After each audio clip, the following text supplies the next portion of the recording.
The challenges are what makes the game fun. So you're not a bad person if you fail. It just makes you a good gamer. It's part of the game. Let's play. Fitness is not just, oh, I'm so fit, man, I can run. Failure is an opportunity to learn. You're playing a game. You don't realize it, but it's a game. It is so much fun. It really is when you figure it out.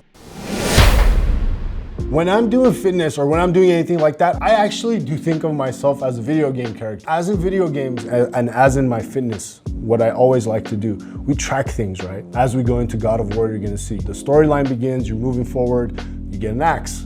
Same thing. You start working out, or I start working out, I'm doing bench press. And as I continue progressing in this game of life that I'm playing now in fitness, what I'm doing is I'm progressing and I'm tracking, 20 pounds first day, 30 pounds next day, 40 pounds next day. As I do this, I'm getting my points and I'm tracking and I'm learning, I'm looking back. I'm getting more and more achievements. I know this month I did this, I lost this much weight, I gained this much muscle. That's exactly what's happening in games, no matter what game you play. Elden Ring I'm playing, I start off with 0 points. I collect souls. So that's what you're doing. You're taking souls and you're doing it in the real world. Like you're just walking around, you're figuring things out. One day you're running 1 mile, next day you're running 3. All of a sudden you're doing 10. I do ultra marathons. I didn't start there. Right? I wasn't a runner. This was part of the game. This was part of the process for me. And while I'm doing all this stuff, how do I keep this fun for myself? We track this and we watch this and we see the progress. It grows and it grows. And then when you look back, you're like, oh my God,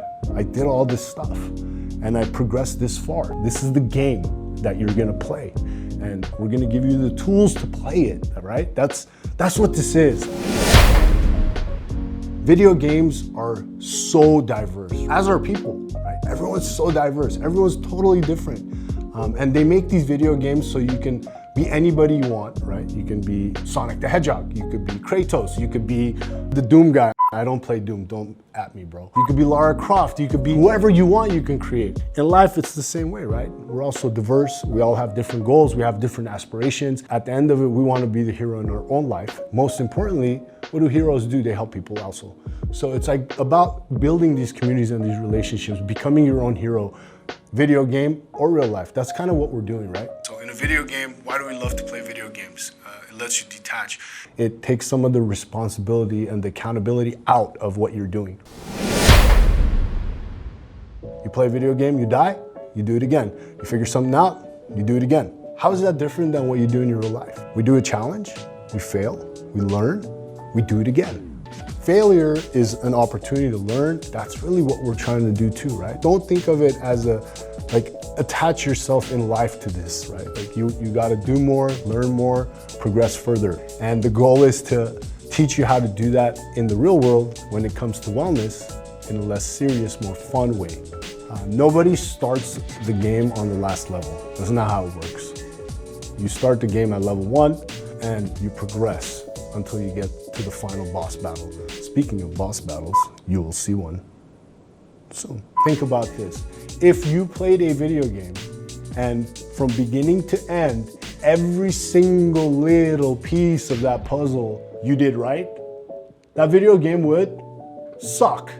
Can't go through a 48-hour game, 100 hours in a game and just do every single thing right. That's not how it works.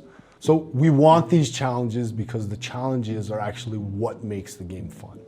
This is related to the game and to the game of life. Right? The challenges are what makes the game fun. This is where Fitcoin comes in. You're playing a game. You don't realize it, but it's a game, except the game is not on the screen, it's in real life. What we're gonna do with Fitcoin is let you track all that and reward you for that. As it progresses and as you grow, your rewards increase, video game, right? You got badges, more souls, you got this new armor. As your armor grows, don't think of your armor as your physical armor, but think about your physical attributes, your body transformation, your mental well-being, your physical well-being, your financial well-being. Fitness is not just, oh, I'm so fit, man, I can run. Like, that's great, but there's a lot of things that come into play. I think it's important to figure out how to keep all this fun and exciting and relevant. It's about finding what works for you, creating your best self, turn it into the game that is life, and it is so much fun. It really is when you figure it out. Figuring out the challenges is what makes the game fun. So think about that. I challenge you to challenge yourself, right?